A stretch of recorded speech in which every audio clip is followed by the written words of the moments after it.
Hello guys and welcome to the Los Blancos podcast, and we are back. We are finally back. I am back here and I'm here to stay after my holiday, and today we will be doing a transfer window special looking at all the transfers we made coming in and coming out. So without further ado, let's get into today's Los Blancos podcast. Okay, so this first podcast back is going to be a discussion about the transfer window. So let's begin. And the transfer window begun with a move for Antonio Rudiger, and it was a fantastic signing to bring into our depth ultimately. And I think he was exceptionally good for us. If we need a centre back and we need the push Alaba to left back. So in terms of our centre back depth, it brings us an incredibly good option, a world class option. So, what did you think of that Rudiger signing, and what do you think how do you think he's done in these first few weeks of the season, and for our depth as well? Well, of course, I think it not just gives us depth, but it gives us versatility because, of course, Alaba can play left back, and of course, many Madrid fans are starting to see that Rudiger can also play in full back positions. He came on and played as a right back as well, so I think that can also be an option in case of emergencies alone. It's quite rare that a centre back who is that tall and that strong would be able to be that fast and be able to fit here at full back and make those runs forward and those have those impressive movements. So I think he is also versatile, to be impactful as well. And Alaba, who can play left back, centre back, and of course in midfield, like he did for Bayern on the other occasion, and how he plays for his national team a bit higher up the pitch. So I think this is a good signing. I think, of course, Madrid needed the signing, of course, to add a bit more depth. For example, the back line on last year, it was Carvajal, Militao, Alaba, and Mendy. When one got injured, it was a bit, not chaotic is the word I'm looking for, but there was a lot of debate, like who's going to come in. Marcelo wasn't trusted. I think now the first guys off the bench, it's Lucas Vazquez, and of course, we're still not sure who is starting in that extra position, which is always good because it's good competition, keeps the guys on their toes as well. So hopefully it can inspire guys like Militao and Mendy to get better, because we both know they have a lot of improvements to do, which doesn't mean that they are bad. It just means that they're still developing. And of course, you should always look to better yourselves, which is always a good situation. Yeah, and we move on to the departures that we've seen, because we've obviously had a podcast about Rudiger and how he fits into the tactical setup. So you guys should check that one out if you're interested about Antonio Rudiger. But, we've seen some of the departures. Miguel for a couple of million, Just for a couple of million, Mayoral for a couple of million, Jovic for free, Isco on a free, Bale on a free, Renier on loan, Blanco on a loan, Marcelo on a free, Latasa on loan, Kubo on a couple of million. These are... Then they could be, some of these are useful squad pieces, some of these are youngsters obviously. Do you see any of those departures being significant for our depth, and do you think some of these departures could have been used for us this season? Because I think if you look at someone like Borja Mayoral, you could have probably used him this season in the end, because I thought at the time I was more than happy to see Mayoral go, because I thought at the time we would go ahead and sign a backup striker. But now looking back at it, it probably wasn't the best of ideas, because ultimately I think Mayoral this season would have been a lot more useful than just the couple of million we got for him. So do you think any others are depth pieces? Do you think any departures would have been significant? Obviously the significant one we will be talking about later, but out of those, do you think anyone is really bad departure for us? Of the names you gave to me, and of course the Castilla departures, only Borja is the only one that stands out, because of course it's Miguel and Renier who couldn't even play due to his non-EU status, Kubo as well. Most of these guys, they weren't even playing anyway. I think we all had hope for Miguel and Antonio Blanco after that 2021 season under Zidane. We hoped that they could have at least kicked on. However, that wasn't the case. It would have been difficult for them to get game time following the new signings this summer. So I just think that, as much as we like them, it's just obvious that they need to develop themselves and they would have to leave. I'm a big fan of Miguel. Of course, how he played in that final few games of the 2021 season and the bit of game time he had on last season as well. I expected him, to play a bit more. I hope that with Marcelo leaving, that Madrid would have had a bit of faith in him. However, I think he needed to leave to get game time, and if he wasn't going to play, I don't think he'd have been useful. So I think we made the best choices in loaning these guys out. And in relation to Borja, I think he would be the one that we would miss the most, because if Benzema gets injured, I think we know how difficult that would be unless Carlo Ancelotti finds a solution. There maybe Rodrigo can be the backup centre forward. Ancelotti said, I think that's what he might do, because Ancelotti said that Rodrigo is good enough to play for Benzema. I think he said that, I'm not too sure which. He said that when we beat Espanyol, and Rodrigo came on and did well. So that's always positive. So I think Rodrigo played a lot of games as a 9 for Brazil, and of course for Santos on occasions. But however, I think in relation to Borja, I think it was either we sell Mariano Diaz, or we keep him. And of course, we tried to maybe sell him. I saw a report from AS stating that Borja wanted to stay, but he didn't have the trust of the coach, which is a bit disappointing, because I think he's better than Diaz. However, I don't think we had any suitors for Diaz, or he was a bit picky with his destinations. So Diaz stayed, and I think Madrid felt that they only had space for one.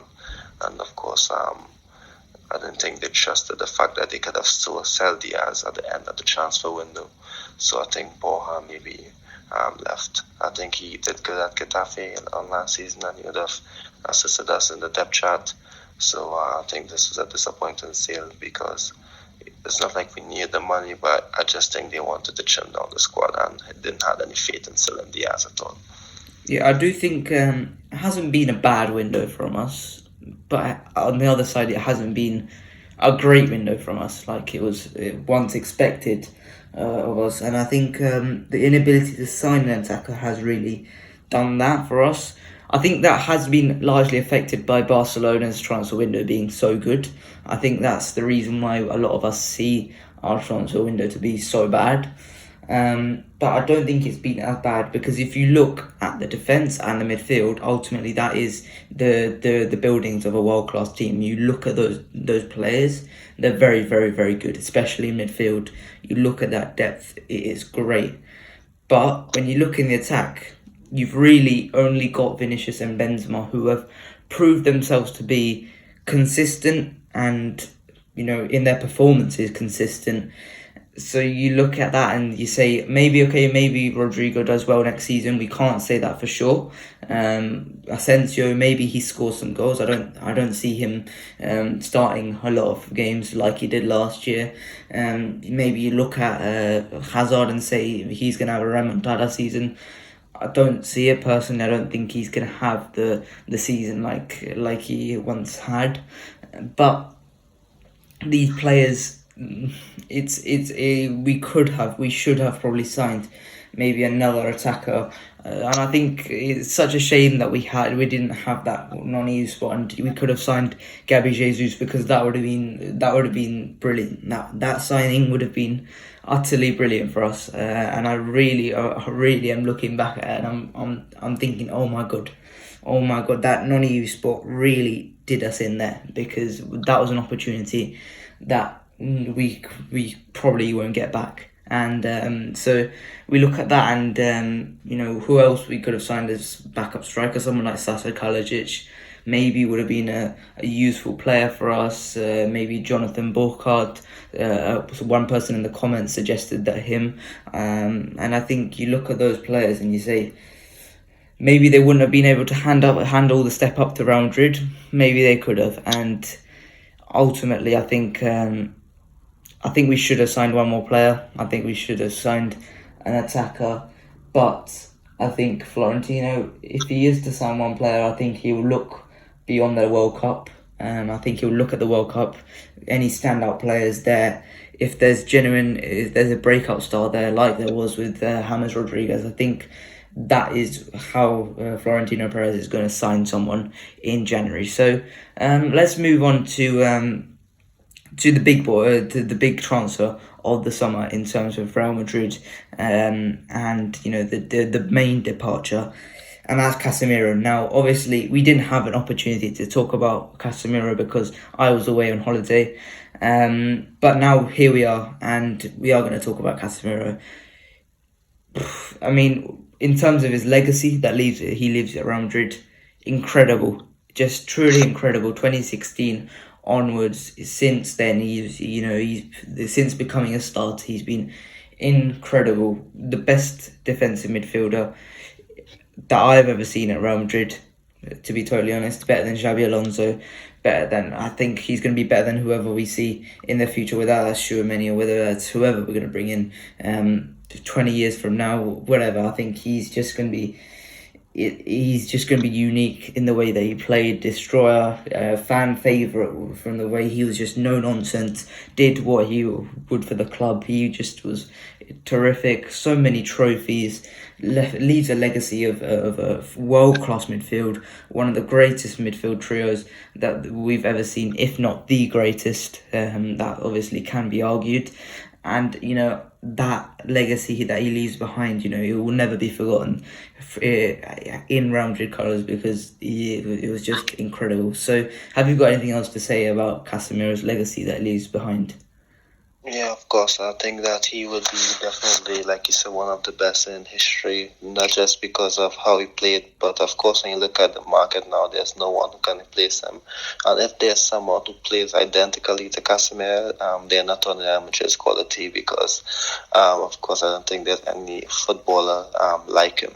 At this specific time in the football history, because of course the way footballing youths grew up these days is not to play that role. It's of course to build the ball from the back and not be that defensively sound in midfield.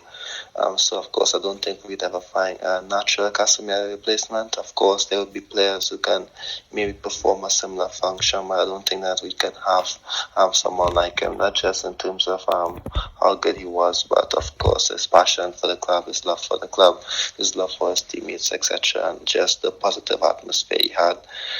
So that was obviously a bit of a difficult loss to take. However, there would be the sign of Tchouaméni, of course, would definitely help us a bit. But I think his legacy will always be remembered. And if there's one thing I won't forget, was the 14-15 season when he was loaned out to Porto and we got to the Champions League semi-final. I think this was a significant moment. I think that why he was brought in was, I remember when we got knocked out and we played a midfield trio of Toni Kroos, Isco and James Rodriguez against Juventus in the second leg. And after that game, Allegri said to the media that he advised his players to keep going at that midfield because none of them was natural defenders. None of them could have, stopped the attacks like a natural defensive midfielder would.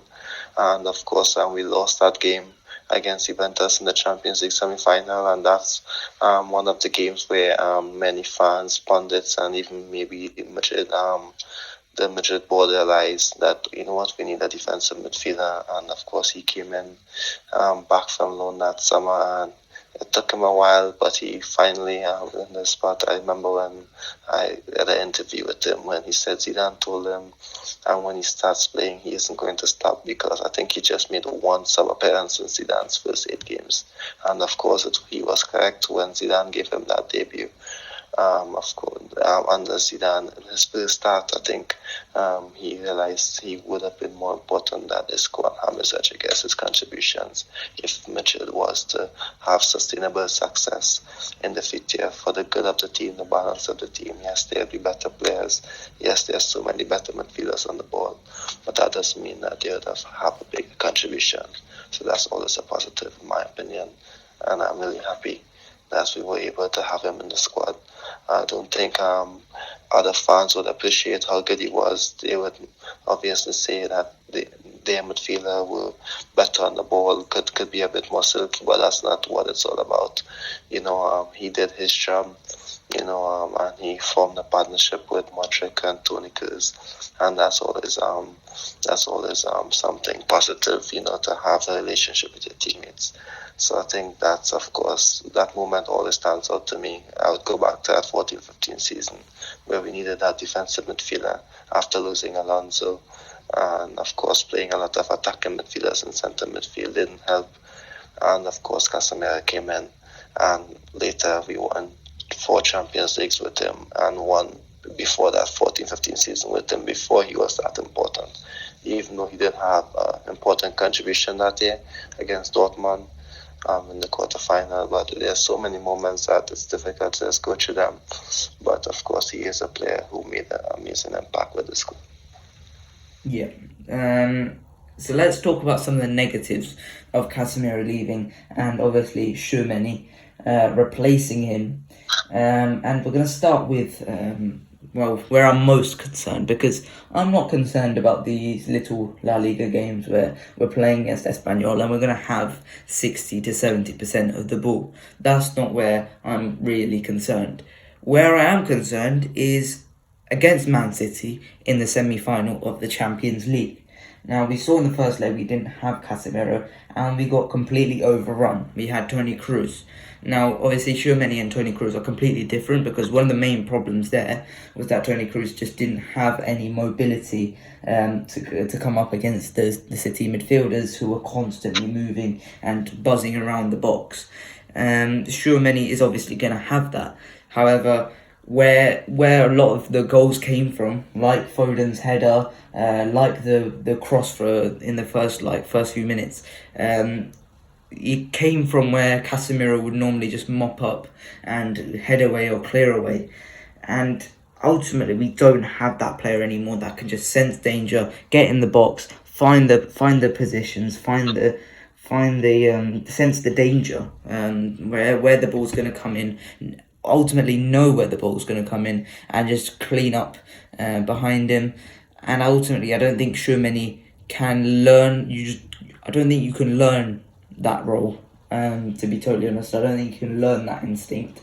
It is instinct, like I just said. You either have it or you don't. And I think Casemiro is one of the few players in world football that has that instinct. So ultimately, that's one place where I think Tchouaméni's gonna struggle to replace Casemiro.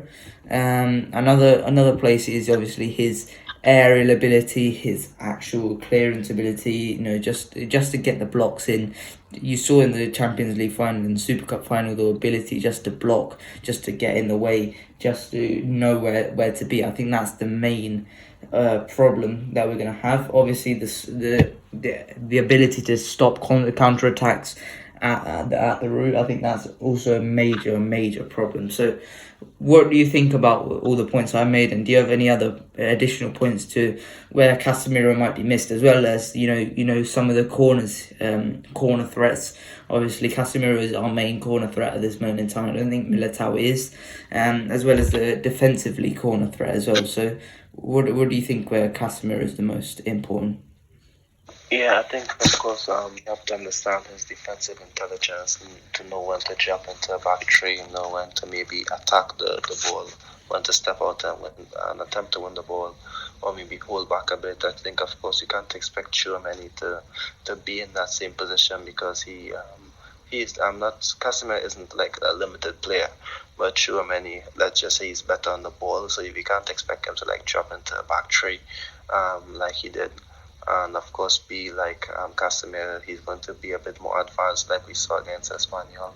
So, of course, it's going to be a bit of a systematic switch. I would believe, because we can't expect to play the same way whether it's a true or many Chronicles, because they're both different players to him. So I am expecting a bit of more, let's just say, versatility from the midfield, and of course a bit of variation, a bit of a slight system change. I think, of course, Rudiger would be essential to that, because, of course, he is really good at putting out fires as well. Of course, it allows Madrid to play a bit of a high line. So I think, of course, that's an important signing as well, that could allow our midfielders to play a bit higher, of course. So I think Ancelotti is maybe realized that after some of the first few games, and decided to start him at centre back um, to see how he plays, because of his aerial ability, like he confirmed in the post match conference, and of course he has good speed to get back and win the ball in case there's a counter attack. So I think that's going to be one of the solutions. How we solve that. I don't expect Chouameni to be jumping into a back three. However, yes, we would miss Casemiro, especially a game against Manchester City, because Toni Kroos played as the defensive midfielder. However, he isn't a defensive midfielder like Casemiro when you're out of possession. Toni is only good in defensive midfield when he can control games, similar to that 14-15 season, where he played defensive midfield, where Madrid controlled most of their matches, which is not something that I saw consistently on last year. Maybe it's going to be a bit more consistent this year, because if you look at the Espanyol game, how good Madrid were in possession for the first 35 minutes, that was something really special in my opinion, the way we played for the first 35 minutes. So I think that's the peek into the future, how we're going to cope with Casemiro. We're going to be a bit more possession-oriented team. So I think that's the best way to deal with it, similar to the 14-15 season, because of course Chouameni and Camavinga, they're so good defensively. However, I won't like them to play the Casemiro how he played, and the specific positions that he took up is just not going to be the same, because of course they had different strengths and weaknesses in my opinion. However, I think that we're going to keep the ball a bit more and maybe be a bit more vertical and with a bit more variation from our midfielders, like we saw against Espanyol in the first 35 minutes. Yeah, he was superb in the games against Espanyol and Celta Vigo, and I think that's going to be the games where he's going to prove to be the difference. I think that's going to be great to have him in those games where it's going to be 0-0, it's going to be tight against Cadiz, where we're just going to be struggling to break through because they're going to have 10 men behind the ball. So I think that's where Chouameni is going to really come in. I think it's unnecessary pressure to have. That's one of the main problems. I think it was enough pressure to have the 100 million tag on him. Now to have the pressure heaping on him that, he's Casemiro's replacement, I think that could be very, very bad for him. I know we've seen many players really fail to live up to expectations because of that. That nature to have that that put on you to be the you can't ever replace Casemiro. It's not possible, right? So it's important for us to not replace Casemiro in like a role basis. I think he's just not going to be able to, but I think he needs to replace him in different ways. I think in terms of his pressures, I think is much better than Casemiro's. It is much better than Casemiro's, and as well as the fact that on the ball he's going to be much better. I know Casemiro, he didn't have much to display his on the ball capabilities, but we've seen already with Chouameni springing the counter attack for Valverde's goal in the Celta Vigo game, as well as the game against Espanyol where he got the assist. He's shown his on the ball capabilities where he can obviously find a pass and really cut through teams, and as well as the fact that he's got the most progressive carries in La Liga. I think I saw that stat, so I think that's another big thing where he can drive from deep. But one thing I'm really concerned about is, do you think we can play Toni Kroos and Modric at the same time now in the big games? now the fact that Casemiro is no longer in the team because to cover those two's defensive aspects of their game. So do you think we should be playing a double pivot now with Tchouaméni, or do you think Tchouaméni is able to hold the single pivot, which is why I'm a bit sad that we couldn't get a difficult team in the group stage of the Champions League. I know Leipzig is a good team, but I wanted someone a bit more difficult. Someone like a Chelsea would have been quite useful to have, just to see how Tchouaméni would cope. It's in a single pivot against a big team. So, do you think Tchouaméni is capable of holding the single pivot in a big game, or do you think it has to be a double pivot with him and Camavinga with Modric in front? Well, I don't think it'll take time for him to adjust to being that single pivot, and I would love to honestly see Toni Kroos and Luka Modric fit here. I'm ahead of him in the midfield three to see how it goes.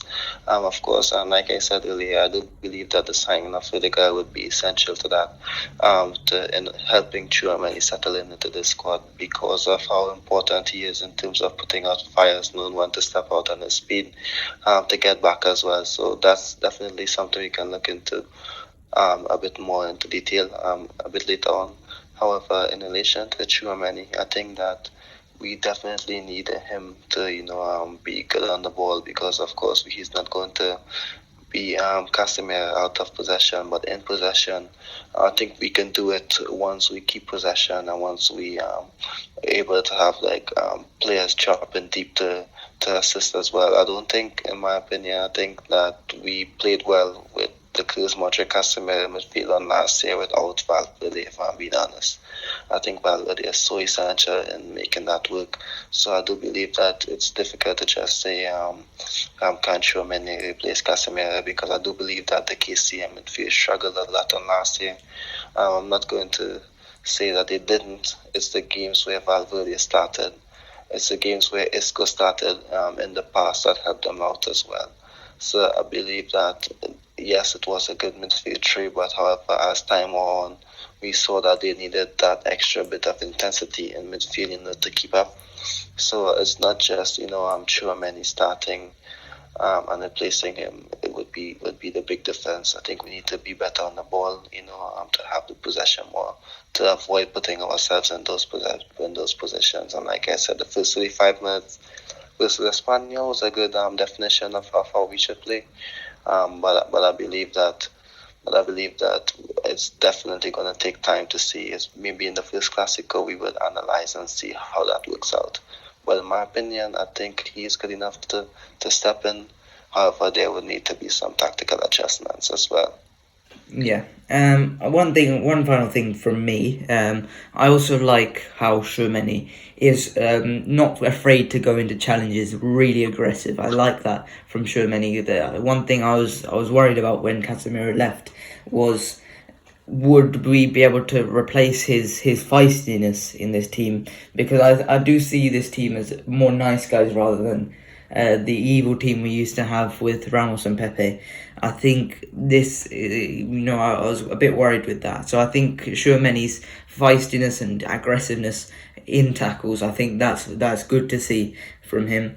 And I think he's a lot smarter with his challenges than Camavinga was last season. I think Camavinga sometimes was a bit reckless sometimes with getting a yellow card early on in the game. I think Tchouaméni's quite smart with it, smarter with it, and I think that's good to see from him. So apart from that, I think that's it from me on Tchouaméni and Casemiro. I think it's been good to see what he can do, how he's been doing in these first few weeks of the season, and it's certainly eased any worries that I had coming into that Casemiro departure. So have you got anything else to say on Tchouaméni or any of the other transfer business we have done this summer?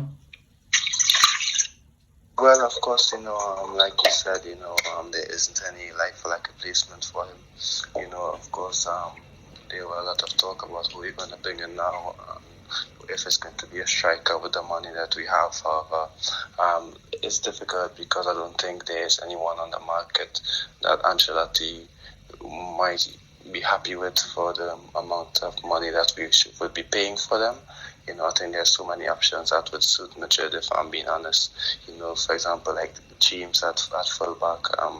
Like I saw yesterday that Madrid like the profile of the player, but all these transfers, it's kind of impossible, if I'm being honest.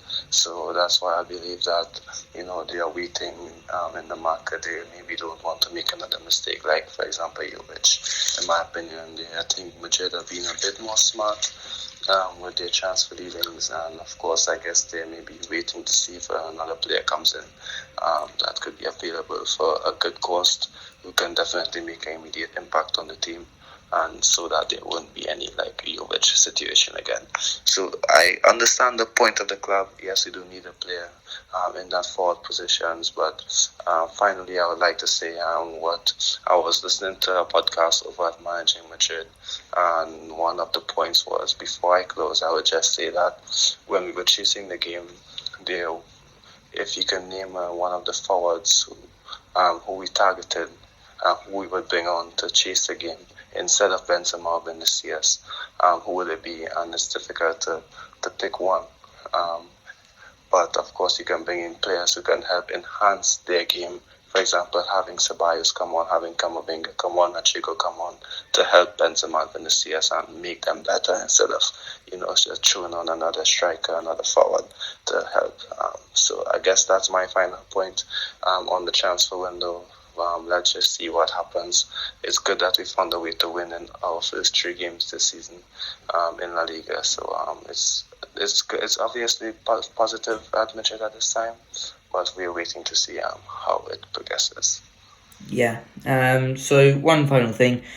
If you had to give this transfer window a rating out of 10, what would you give it?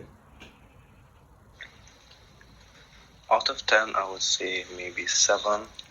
I don't believe that the Casemiro sale is the worst thing in the world that happened. Obviously, it would be a loss for Madrid. But I would obviously say that maybe this was the right time for both parties to part ways due to the players that we have at their disposal, due to what he won. And maybe he wants to leave on a high as well. So I'm not going to say that's a bad thing. So I won't score on the club on that decision. We signed a younger player for 80 million, 20 million add-ons, and we sold them for 60, I think. So it's not bad.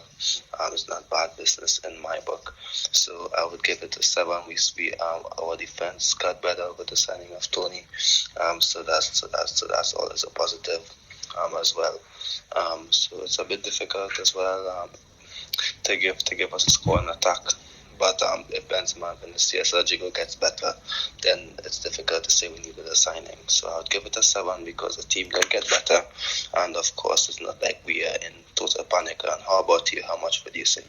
I'll give it a 6. I think if you look at the 2 transfers we made, Rudiger and Tchouaméni, they give us very, very good depth in midfield and defence.